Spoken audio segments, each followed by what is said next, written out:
Ahora al doctor Juan Serrano. No por ser el último es el menos importante, doctor.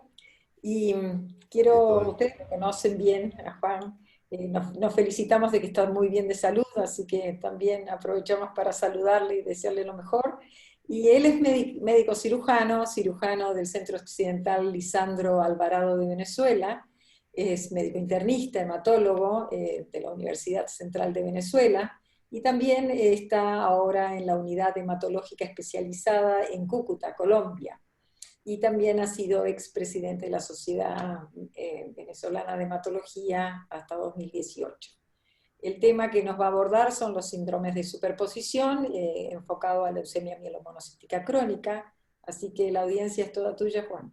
Adelante. gracias, Carmen. ¿Me escuchan? Sí, perfecto. Buenas tardes, ¿me escuchan? Ah, perfecto, que estaba pensando que estaba hablando solo. Bueno, sí, vamos a atacar brevemente aspectos sobre esta patología que pienso que es una de las grandes huérfanas en mielodisplasia, porque es difícil entender o analizar esta patología de forma individual. Ella viene acompañada o estudiada junto a otras, como ya sabemos, en el mielodisplásico como tal. Entonces, en esta agenda, estos minutos voy a intentar desarrollar una explicación sobre el modelo pronóstico novedosos en lesión mielomonocítica crónica. A comentar algunos aspectos que ya fueron revelados en charlas previas sobre los aspectos de a síndrome inflamatorio, síndrome inmune, el SIAD, y cómo es el aspecto clínico pues, en lesión mielomonocítica crónica. Y tercer aspecto son aspectos terapéuticos de esta enfermedad y en el rol de la cecitinib, así mismo protocolos de combinación.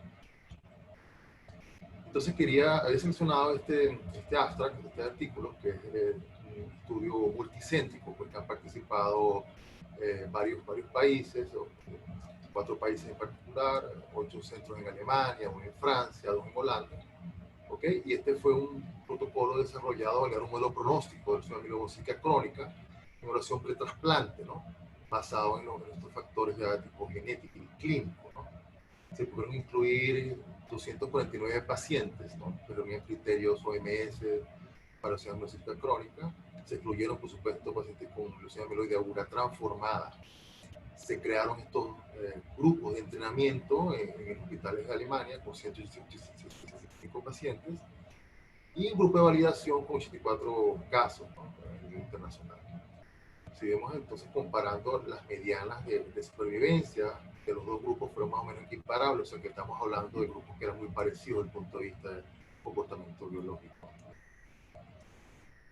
Podemos entonces entender que fueron más frecuentes en estos grupos ambos, tanto de validación como entrenamiento. La lesión mielomonocítica crónica del tipo 1 y el tipo 2 eran los más frecuentes con 54 y 41%.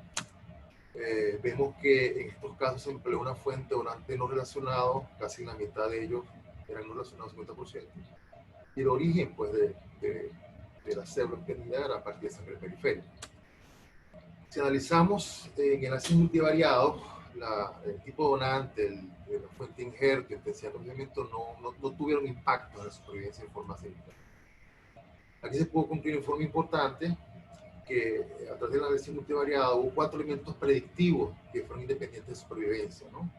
Uno muy importante era el número de mutaciones de alto riesgo, como la ACLX1, los KRAS o TP53, que eran significativamente expresados. Me llamó la atención en este aspecto como no se reveló pues, la prevalencia del TEC2 pues, como aspecto importante, ¿no? Otro variable fue el porcentaje de blastos medulados, que también fue un elemento independiente de riesgo. Y por supuesto, como es común a otras patologías, el índice de probabilidad aumentado también, un impacto en el pronóstico. Y el recuento de blancos, pues. O sea, como vemos, la tendencia a las formas de leucemia mielomonocítica crónica, variantes proliferativas, siempre han tenido una tendencia a hacer efectos más deleterios, ¿no? Como comentarios generales a este estudio, pues, o sea, se pudo entender que las predicciones eran bien correlacionadas, evaluando pues, el outcome de los pacientes de la supervivencia de 5 y 10 años. El modelo fue bastante predictivo también en lo que fue mortalidad relacionada a trasplante. Asimismo, hubo un índice de concordancia de de supervivencia, ¿no? Tomando en cuenta las comparaciones con otros modelos existentes de leucemia múltiple crónica, ya sea sin trasplantes, ¿no? Básicamente el modelo español, como el que usa el CPSS, y asimismo el CPS-MOL, que también es una variante de este modelo, ¿no? Y también comparado contra el modelo francés y el modelo americano de Mayo, también mostró índices de concordancia con mejores rendimientos. También se notó, pues, en este sistema, pues, que se pudo reclasificar en forma importante los pacientes de riesgo alto. Aquí sí vemos que los pacientes que eran realmente vistos como riesgo moderado, pues en el modelo español pasaban a ser grupos de alto riesgo en el protocolo actual. Vemos aquí cómo las curvas de entrenamiento y validación se separaban en forma bastante elegante, con esta capacidad predictiva, pues. Y entonces en este estudio se pudo concluir, pues, que este modelo incorporaba información genética y clínica que puede facilitar asesoría para esta tipificación. Y hoy por hoy el primer modelo validado externamente, que ha sido específicamente leucemia mieloide crónica, las sentencias que son específicamente previos a protocolos de trasplante de células hematopoyéticas, mostrando una capacidad mejorada, pues, en la capacidad de pronóstico individual de los casos. Otro aspecto también quisiera, ya mencionaré ya brevemente, porque fue ampliamente explicado por la doctora Boada en su primera conferencia, fue los aspectos de inmunidad y asociación con respecto a leucemia mielomonocítica, ¿no? Como vemos, esta última patología tiene particular predisposición a presentar estas características clínicas. ¿Okay?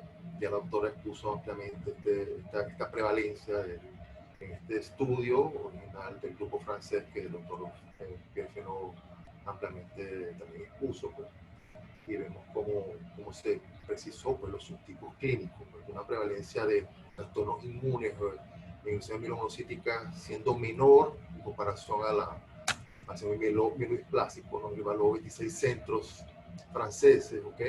Con criterios de inclusión para la inclusión para mielodisplásico de todos sus tipos, según WHO, y leucemia mielomonocítica, que en esa época, como todos sabemos, era visto parte del mismo consorcio, pues.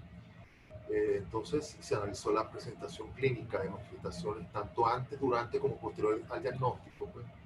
Quizás lo que quería reseñar más aquí, que ya no fue explicado, fueron los aspectos, pues, de exclusión, pues, de síntomas inflamatorios asociados a drogas y formas no sistémicas, porque aquí formas de PTI, las hemolíticas autoinmunes fueron excluidas, a diferencia, como bien ya se dijo, del grupo americano, que es un comparador. Aquí es importante destacar que quizás hubo leves diferencias en el términos de los cariotipos, ¿no? Siendo más común el cariotipo adverso en el grupo que presentaba la asociación de leucemia mielomonocítica crónica y enfermedad inflamatoria. Así vemos que la prevalencia del tipo de patología autoinmune, en este caso la vasculitis, eran particularmente presentes, pues, más que todo en leucemia mielomonocítica, ¿no? Así como la enfermedad de Bessel, pues. Y mientras que en mielodisplasia propiamente vemos más típicamente la presentación de enfermedades de tejido conectivo. Vemos que, digamos, de forma concomitante, un tercio de los casos manifestaban este tipo de asociación de mielodisplasia y mielomonocítica con enfermedad inflamatoria. Y presentación antes o después de la enfermedad prácticamente era muy parecido, se veía casi un tercio de la proporción de los pacientes. Como ya lo había comentado y se había comentado anteriormente, la vasculitis fue muy notoria en casos de mielomonocítico, más frecuente en otros subtipos, con una diferencia significativa del 29%. Y la trisomía del 8, como la doctora Sloan lo ha expuesto, pues, tiene un particular papel en la fisiopatogenia de la regulación inmune de la displasia, pues. También está muy asociado a la enfermedad de Bessel, principalmente en comparación a otros tipos de SIAM. Quizás era también destacable que los desórdenes neutrofílicos eran más comunes también en la leucemia mielomonocítica de alto riesgo, que se llama mielodisplásico, en comparación a otras formas, digamos, de tejido conectivo como lupus, que era más común en mielodisplasia. Desde el punto de vista terapéutico, como ya se describió, quizás el esteroide fue el elemento más empleado en la primera línea, asociado con grupos supresores también. Vemos una tasa de respuesta completa de 52%, del 21% de respuestas parciales. Fue empleado el esteroide también en segunda línea, y hay una tendencia a la dependencia esteroidea en 41% de los casos. En tercera línea, 26% de los casos tienen inclusión de terapéuticos con esteroides. Desde el punto de vista del tratamiento, como ya bien se explicó, no hubo un impacto pronóstico entre la sobrevida, ya sea de los pacientes con o sin manifestaciones de tipo autoinmune y de síndrome mielodisplásico con mielomonocítico. Vemos que después de 24 meses, 55% de los casos tenían enfermedad autoinmune y presentaban síndrome mielodisplásico estable. Y en 52% de los casos tenían también tenían progresión pues, de la mielomonocítica crónica, podían tener CIAN asociado. Entonces vemos aquí como expresa esto en las curvas que fueron más o menos descritas. ¿Okay? Quizá el único factor, como quizás a punto de colación a destacar, era que el IPS es el único factor independiente de supervivencia dentro de este grupo de análisis. También se habló bastante respecto de los aspectos de autoinmunidad pues, y displasia por el grupo americano. Esta fue una cohorte más amplia de pacientes, pues, esto fue evaluado en 2016 con 1.400 casos. Aquí sí pensamos que, bueno, la diferencia, como concuerdo con la doctora Boada, como se incluyeron ampliamente enfermedades sistémicas como hipotiroidismo, reumatoidea, en fin, PTI, que es el hipotiroidismo el más frecuentemente expresado como patología autoinmune, ¿okay? Y siendo más común el sexo femenino, y estas patologías autoinmunes también se fueron más frecuentemente en anemia refractaria, citopenia refractaria de múltiple lineaje y en leucemia mielomonocítica. Es importante que aquí, como ya se describió, pues hay una diferencia en términos de sobrevida, expresada en una mayor proporción de pacientes supervivientes, cuando existe la asociación de mielodisplasia, con síndrome mielodisplásico, leucemia mielomonocítica y enfermedad inflamatoria, en comparación al grupo de síndrome mielodisplásico sin CIAN. ¿Okay? Asimismo, la transformación a la leucemia mieloide aguda fue menor en el grupo de comparación, en el grupo que tenía la combinación de las dos patologías de mielodisplasia y síndrome inflamatoria. Asimismo, pues es importante destacar el papel, el rol patogénico, pues, como ya se ha mencionado, del TET2, ¿no? Esa consejo de diversidad, pues es importante, es un elemento muy frecuentemente encontrado, esta mutación en los pacientes con leucemia mielomonocítica crónica, y a nivel de enfermedad autoinmune podemos encontrar que se ve más frecuentemente mutado, por un 31% contra el 5% de los casos, de forma significativa, pues, como fue expuesto este grupo coreano. ¿Okay?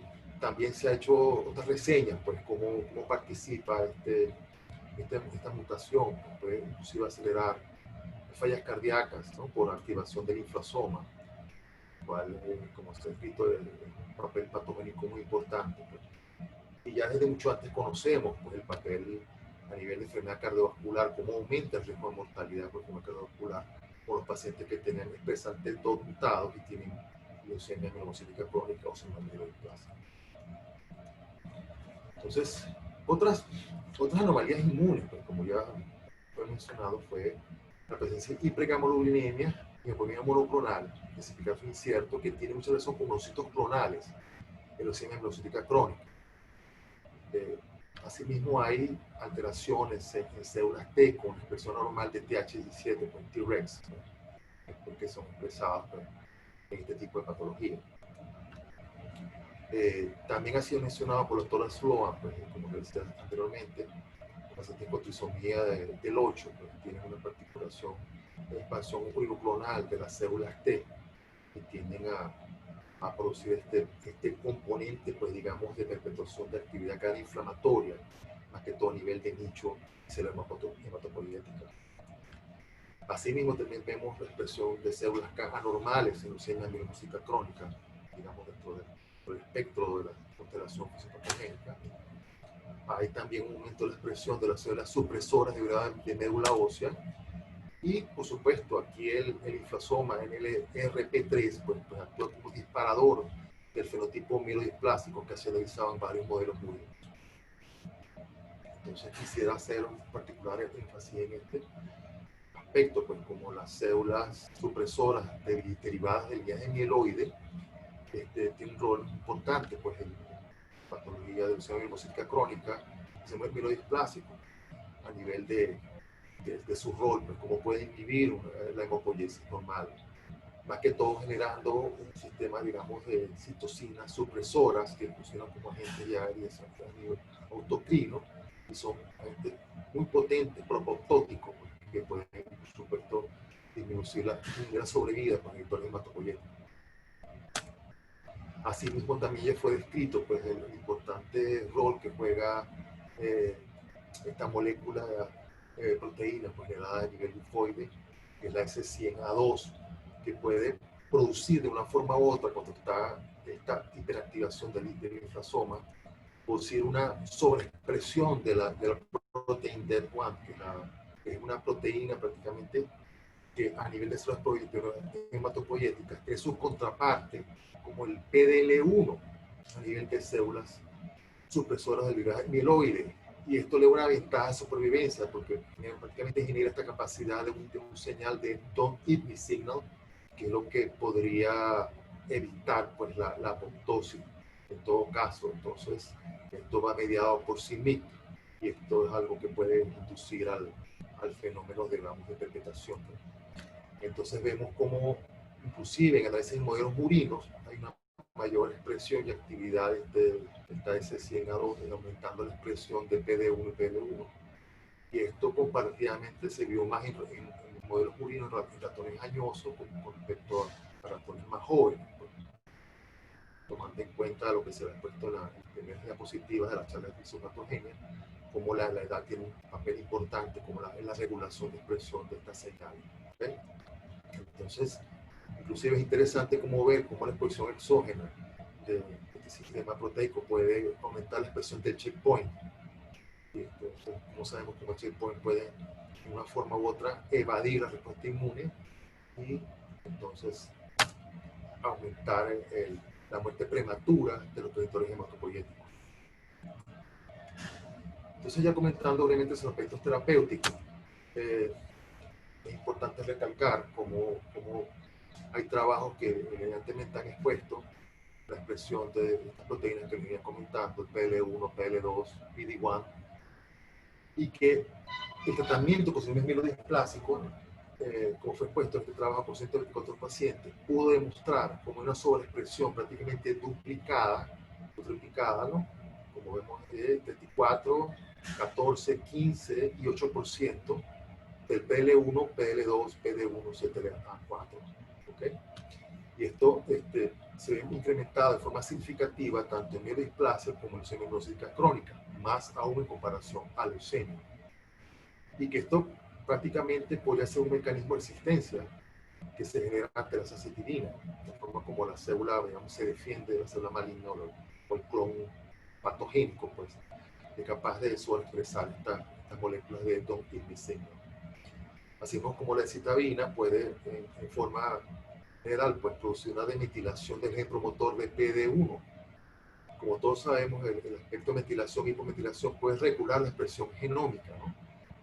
A nivel epigenético, puede, en todo caso, la hipermetilación, todos sabemos que suprime la expresión genómica, y al demetilar, pues esto facilitaría la expresión en este caso el PD, y por supuesto la consecuente cascada de eventos que ya hemos dicho. Y esto se ve reflejado entonces en el aumento de prácticamente como el PD aumenta de forma negativa, ¿no? Y cómo se separan las curvas prácticamente de sobrevida, pues, y pudiera implicar pues, implicaciones terapéuticas muy importantes, entender por qué hay un mecanismo de falla a agentes hipometilantes en una proporción de casos. ¿Okay? Entonces fíjense cómo en este otro trabajo, escrito con el grupo aquí sueco, en la metilación de los motores de P1, que ocurre casi en 44% de los casos, ¿no? Da sobre esta expresión de PD1. ¿Okay? Y esto a nivel general se correlacionó con una peor respuesta clínica, fíjense como de forma significativa hay un aumento de la mortalidad, una tendencia a la sobrevida más corta. Entonces nuevamente vemos de forma repetitiva, puede ser esto tengo resistencia a hipometilantes. Y entonces, por supuesto, hay la contraparte, ¿no? O sea, vemos como la cistina también, asimismo actuando sobre célula mielodisplástica, neoplásica, también vemos que hay el efecto sobre la contraparte de nicho, ¿no? A nivel de microambiente celular medular, también ocurre hipometilación. Incluso la sobreexpresión del PD de esas células, digamos en teoría sana, podría contrarrestar hasta cierto punto el efecto negativo, ¿okay? y amortiguar un poco este impacto terapéutico que genera la sensibilidad. Entonces esto plantearía pues, importantes puntos de opinión, cómo podría ser la combinación del checkpoint inhibitor con hipometilante. Y esto ya fue expuesto anteriormente por el doctor Guillermo Manero, pues, el doctor Raven Ash, y también fue traído a colación en este EJA, como los trabajos que se evalúan el uso de azacitidina más nivolumab, azacitidina más ipilimumab, podría dar importantes tasas de respuestas globales de los 70% en ambos estudios. Una tasa de respuestas completas, aquí vemos de prácticamente el 10%, del 50% y del 30%. ¿Okay? Encontrándonos entonces con unas sobrevividas, unas medias supervivencias no alcanzadas, en el caso aquí de asa y ipilimumab, y de 12 meses con respecto a asa y nivolumab. Y sobrevividas ya por los globales a un año del 50%, que son bastante significativas en pacientes, inclusive son recaídos. ¿Okay? Entonces, otro aspecto también importante a comentar fue como el doctor Fienot en su conferencia expuso su experiencia en el grupo francoconde de mielodisplasia, este pequeño trabajo en el cual 22 pacientes tratados con azacitidina, leucemia mielodisplásico y leucemia mielomonocítica, que tenían asociado síndrome inflamatorio, ¿okay? Y se pudo describir como una resolución del SEAT hasta un 86% de los casos. Bastante interesante. Inclusive permitió la continuación de esteroides y inmunosupresores casi el 73% de los pacientes, ¿no? Sin embargo, fue un grupo pequeño y quizás era difícil sacar resoluciones estadísticas significativas. ¿Okay? Él puso este case report que es bastante interesante, inclusive con pacientes presentando enfermedad pulmonar intersticial autoinmune, el cual tenía leucemia mielomocítica crónica, y fueron tratados con azacitidina. Y fíjense cómo hay un cambio bastante importante a nivel tomográfico, una resolución de la enfermedad neumónica intersticial, ¿no?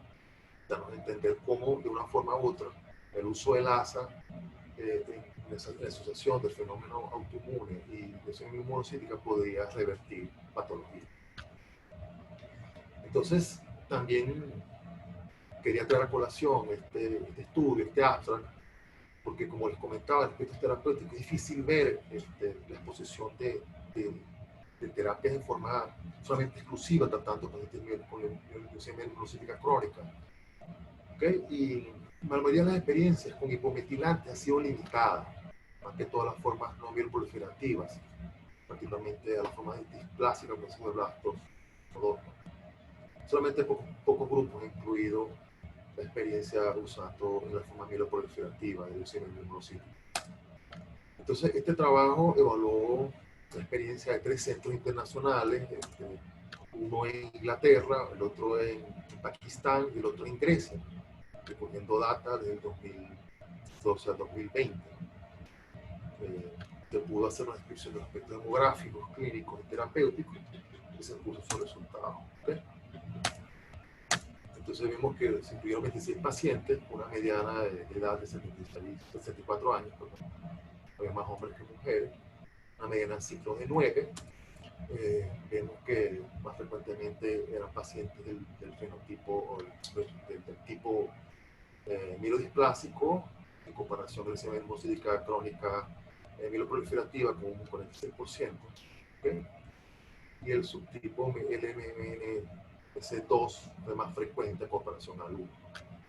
También encontramos un patrón de citogenética de riesgo intermedio y alto riesgo siendo los más frecuentes, con carotipos complejos en 100% de los casos. Aquí emplearon la puntuación de PSS como para estratificación, pues vemos que correspondían más que todo al grupo de riesgo intermedio 2, un 50% más común. Entonces, la indicación para tratamiento de isoxastitina fue más que todo la dependencia transfusional. Aquí, como resultado muy importante, pues el elemento más valedero es que se pudo encontrar en el 21% de los pacientes se redujo la dependencia transfusional de forma significativa a 26% post-tratamiento. También, asimismo, los pacientes con tránsitos constitucionales, con esplenomegalia, fiebre, también en la mitad de los casos hubo una mejoría significativa de los aspectos clínicos con el tratamiento. Describieron, no obstante, pues, las causas de muerte como la causación de enfermedad, 60%, infecciones, 64%, y hemorragia, 15%. ¿Okay? La media de supervivencia global fue de 26.2 meses, siendo mayor el grupo de riesgo intermedio. Ya seguido, pues, de esto, ya en el grupo de alto riesgo, con 23.5 meses. Sin embargo, no hubo una diferencia significativa, pues, en los grupos, y esto evidentemente por lo pequeño de la muestra, que dio una atención, tomando en cuenta que se tomó data de 3 países. ¿Okay? Están las curvas de sobrevida, y vemos como una tendencia, pues, a una mayor sobrevida en los pacientes con tratamiento con cisteína, con ventaja particular del grupo de alto riesgo. Asimismo, bueno, pues se logró una ventaja, pues, en términos de beneficios y dependencia transfusional. Otro estudio que, bueno, que ya prácticamente no pienso comentar prácticamente nada, porque ya fue expuesto por la doctora Sochi, que fue un estudio de fase 2 con polineostasis citirina en pacientes que eran portables de monocítica crónica y diseminución plástico. Como ya la doctora bien expuso, pues esta molécula tiene un particular actividad, pues, en micoinhibidores encima del NET8, que pueden implicar esta generación proteasómica. Ya ha sido evaluada previamente leucemia amiloide aguda con bastantes resultados alentadores. Y como ya el doctor expuso, pues, los resultados, pues, los pacientes fueron divididos en forma aleatoria para recibir Proyectab, el quema ya 1,35 de azacitidina, que da 1,5 y 8,9. Y esto fue comparado el grupo contra azacitidina en monoterapia. Entonces se evaluaron los puntos finales primarios, que ya fueron revelados, fueron explicados, con sobrevida de progresión y transformación de leucemia, sobrevida global, y los puntos finales secundarios con sobrevida libre de eventos, la tasa de respuesta general. Se evaluó también calidad de vida y perfil mutacional de médula ósea. Importante que la mediana de ciclo fue casi similar a los dos grupos, y que realmente no vamos a tener ya comentar los datos del estudio porque ya fue ampliamente discutido. Sin embargo, sí quería reseñar un poco los aspectos, digamos, coincidía, pues, con la doctora Sochi, con los aspectos de respuestas globales del 61%, y parcial de 20%, que prácticamente, en comparación con el grupo de monoterapia, parecería tener por un particular valor, pues, en los pacientes de alto riesgo. Solamente en ese subgrupo pues mostró una diferencia significativa, ¿okay? Quizás en comparación al grupo de riesgo intermedio y de bajo riesgo, ¿okay?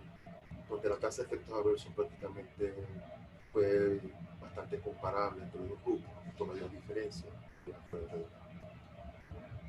Esta fue el estatus mutacional, pues, se mostró en los pacientes con microdisplasia con alto riesgo, y que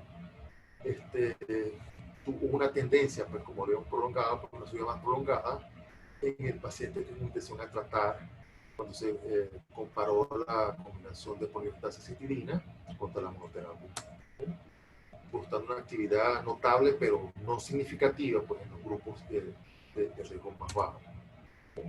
Y habíamos hablado de que la tasa de efectos adversos fue similar.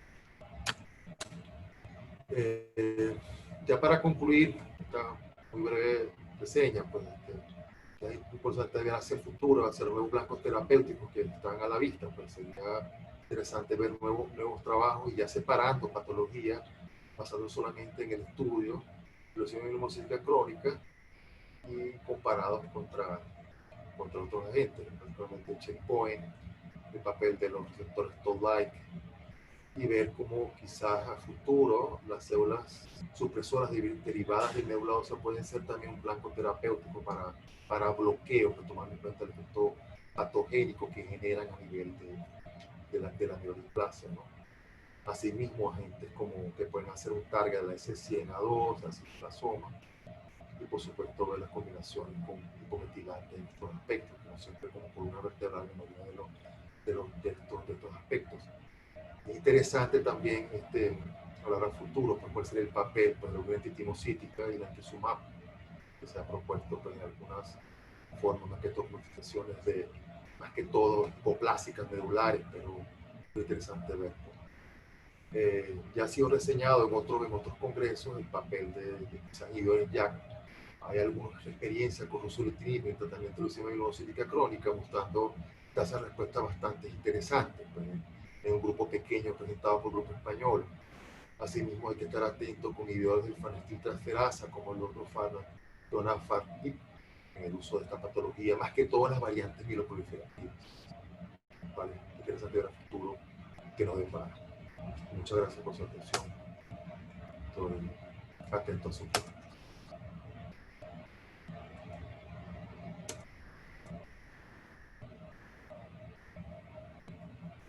Ahí. Muchas gracias, Juan.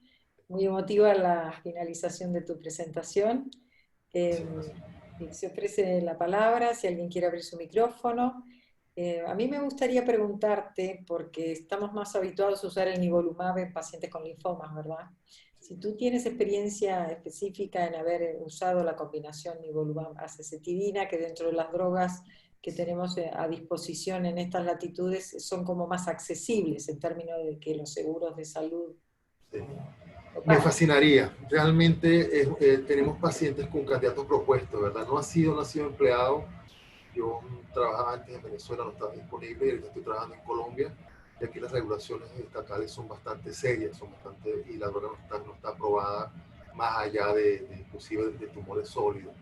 Todavía estamos luchando porque no es la probatoria para patología hematológica en linfoma, pero yo pienso que este es un camino muy importante por recorrer. O sea, el doctor García Manero, ya en conversaciones con él en otras reuniones, había manifestado su particular interés, y ya yo, siguiéndole la pista a esto, yo creo que tenemos que estar enfocados a intentar por lo menos llevar protocolos, pues, que la experiencia sería muy interesante. Con respecto al trabajo de poveniadistat, parece que es como la droga que se perfila como que llegó para quedarse, ¿no? Sí, es un buen candidato, un buen candidato. Hemos tenido más de una década los hipometilantes y creo que esta droga es una buena candidata como para empezar. Sí, por lo menos parece que el grupo de alto riesgo parece en particular interés, pues, claro. Yo estaba analizando inclusive en grupo particular de enfermedad, porque es que a uno lo que le da como frustración, el que le hace seguir un poco la pista, la síndrome de implicación, es la no separación, pues. O sea, o sea, cuando ellos hacen el análisis de los pacientes, o sea, en el grupo mancomunado con mielodisplasia, pues con otras patologías, es interesante ver cómo por lo menos subías globales eran cercanas al 75% de pacientes de mielomocítica crónica, ¿no? Pero igualmente, o sea, yo no pude ver con detalle, o sea, cuántos eran mieloproliferativos, cuántos eran mielodisplasicos, porque entendamos que esto es una patología bien heterogénea, que coexisten inclusive varias fisiopatologías y componentes patogénicos genómicos, particularmente el TET2. Se ofrece la palabra si alguien quiere abrir el micrófono para charlar, porque esto del chateo es medio engorroso, entonces están mirando el chateo. Me gustaría, de todas maneras, me quedé con una pregunta en el tintero para Xochitl, que alguien preguntó por ahí si en el uso del protocolo de factores de estimulación, alguien pensó que a lo mejor se podrían estar estimulando nuevos clones leucémicos, sobre todo en estas en estos bajo oligo, digamos, leucemias, ¿no? ¿Me escuchaste? Sí. Ya. Se oye mal, se escucha bien. Hay interferencia. ¿Me escuchan? Sí, sin Ahora micrófono. sí, Xochitl.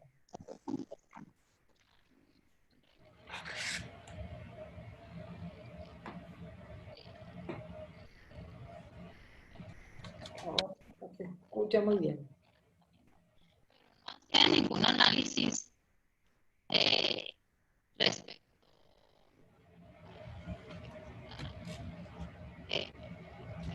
que simplemente se dieron los resultados de las respuestas. No No te se oye, estamos no se escuchando, no escucha, Xochitl. te estamos escuchando, Xochitl.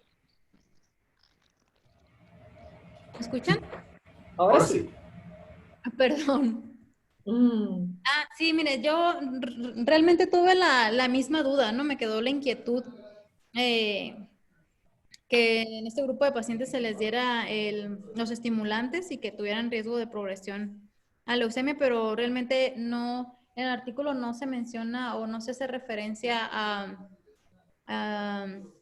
a progresión, ¿no? Entonces, pues sería O sea, yo, interesante, ¿sí?